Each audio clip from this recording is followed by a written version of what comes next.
सभी शिक्षक साथियों को मेरा नमस्कार। मैं आपका स्वागत करता हूं आपके अपने चैनल न्यूज़ जंक्शन में। मित्रों, अभी आप लोगों के लिए राजस्थान सरकार की ओर से एक आदेश जारी किया गया है। आज उसी आदेश के बारे में हम यहाँ बात करने वाले हैं।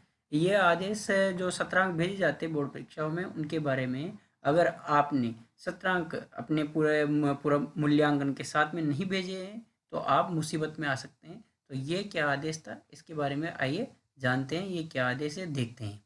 दोस्तों, ये आदेश सभी संस्था प्रधानों को दिया गया है, जो निजी और जो गवर्नमेंट हैं, उन सभी को ये आदेश दिया गया है। आदेश किस बारे में, देखिए।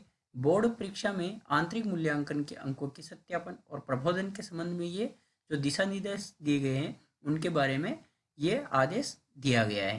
तो ये क्या है, इसमें माध्यमिक शिक्षा बोर्ड राजस्थान अजमेर का ये प्रपत्र है और इसमें बताया गया है कि उपरोक्त विषय अंतर्गत जो परिपत्र द्वारा कक्षा 10 और 12 के लिए बोर्ड परीक्षा में सैद्धांतिक, प्रायोगिक और विद्यालय स्तर के सत्रांक निर्धारण का उल्लेख है। इसमें किसका उल्लेख बताया गया है? जो सत्रांक निर्धारण है उनका उल्लेख बताया गया है। इसमें गैर प्रायोगिक विषय परीक्षाओं में बोर्ड की अंतिम परीक्षा के अंकों के 20%, प्रायोगिक विषयों के जो प्रायोगिक परीक्षा के अंक कम करने के बाद में शेष अंक के 20% सत्रांक का प्रावधान है। मतलब जिनका जो प्रैक्टिकल नहीं होता है उनमें 20%, यानी कि जैसे कि 100 का पेपर है तो आपको 20 नंबर भेजने होते हैं। और जिनका जो होता है प्रैक्टिकल होता है, जिनके प्रैक्टिकल प्रायोगिक विषय की परीक्षा होती है, उनके जो आपको जो मतलब 20% आपको भेजने पड़ते हैं। जैसे कि 30 का प्रैक्टिकल हो जाता है, मान लीजिए 12वीं में कोई विषय है जिसका 30 नंबर का प्रैक्टिकल हो जाता है, बाकी 70 बचे, उसके 14%, सॉरी 20% का जैसे हो जाता है 14 नंबर, यानी कि आपको 14 नंबर सत्रांक भेजने होते हैं और बाकी का उसका प्रैक्टिकल हो जाता है।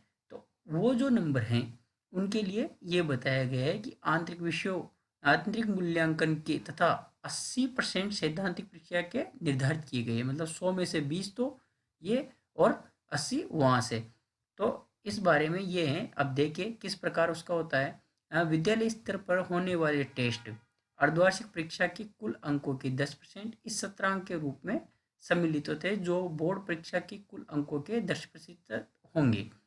5% अंक प्रोजेक्ट कार्य के होते हैं।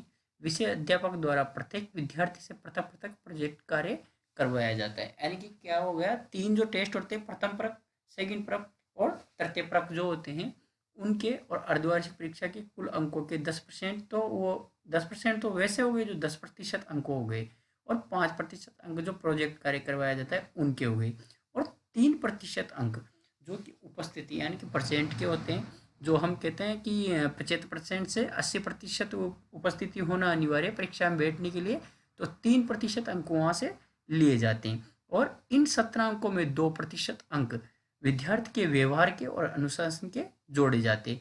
इस प्रकार ये टोटल 20% अंक हो जाते हैं। अब देखिए, उक्त समस्त विद्यालय द्वारा बोर्ड परीक्षा हेतु विद्यार्थी वार अंक भिजवाए जाते हैं।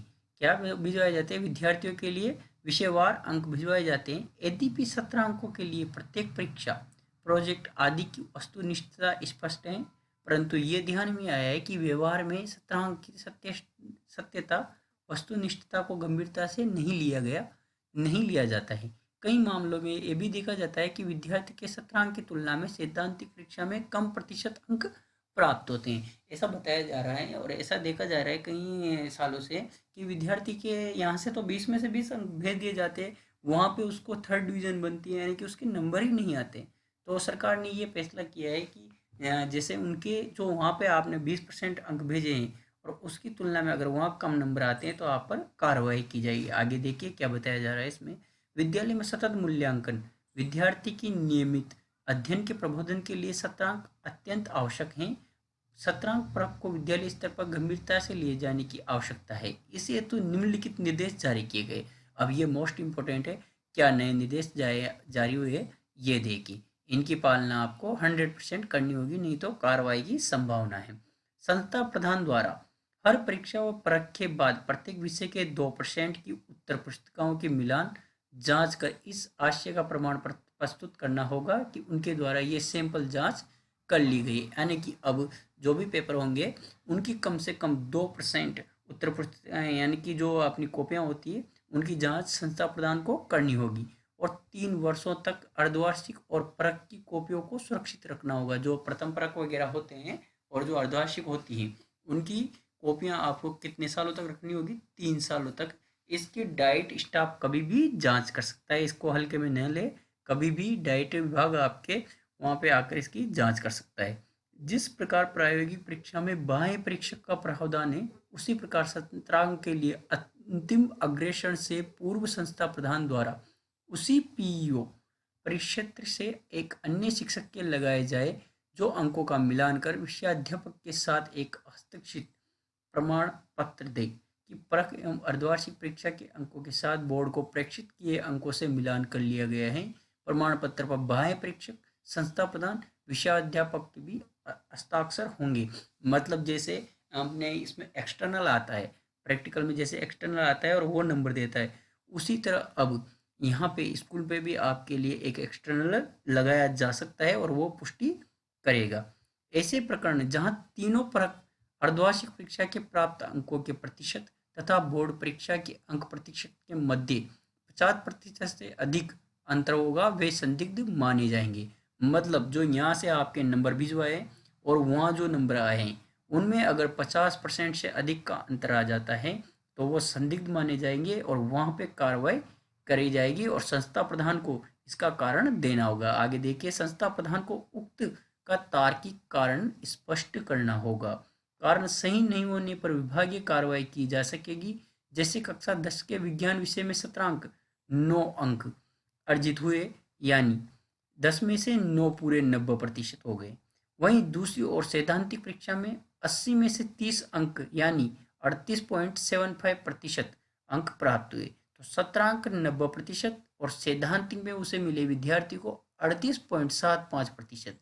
दोनों में अंतर 50% से अधिक हो रहा है। आप देख लीजिए, 90 और 38 में तो बहुत अंतर हो गया, तो ये 50% से अधिक होने पर यह प्रकरण जांच योग्य बनेगा और इस पर कार्रवाई की जाएगी। इस प्रकार आंतरिक मूल्यांकन के तहत दिए जाने वाले सत्रांकों को वस्तुनिष्ठ एवं व्यवहारिक बनाए रखने के लिए संस्था प्रधान, आने वाले अधिकारी भी इसकी जांच करेंगे और संस्था पर कार्रवाई की जा सकती है। सत्रांकों की सही प्रस्तुति का दायित्व किसका है? शिक्षकों का और संस्था प्रधान का है, जिसका निर्वहन आवश्यक है। और जो हमारे आईएएस अधिकारी जी हैं, आशीष मोदी जी, इन्होंने अपने हस्ताक्षर से यह आदेश पारित किया है और आप सभी को इसकी अनुपालना करना निश्चित है। अगर आपके भी विद्यालय में ऐसी कोई परेशानी आती है या फिर आपके सत्रांकों में भी ऐसा अंतर पाया जाता है तो आप पर कार्रवाई की जा सकती है और आप परेशानी में आ सकते हैं। इसलिए आप ये सत्रांक ध्यानपूर्वक भरें, विद्यार्थी की जांच के अनुसार भरें और हमारे चैनल से जुड़े रहे। ऐसी वीडियो पाने के लिए बेल आइकन को ज़रूर दबाएं और इस वीडियो को अधिक से अधिक शेयर करें ताकि सभी शिक्षक साथियों को इस बारे में पता चल सके और वो परेशानी में आने से बच सके। धन्यवाद दोस्तों।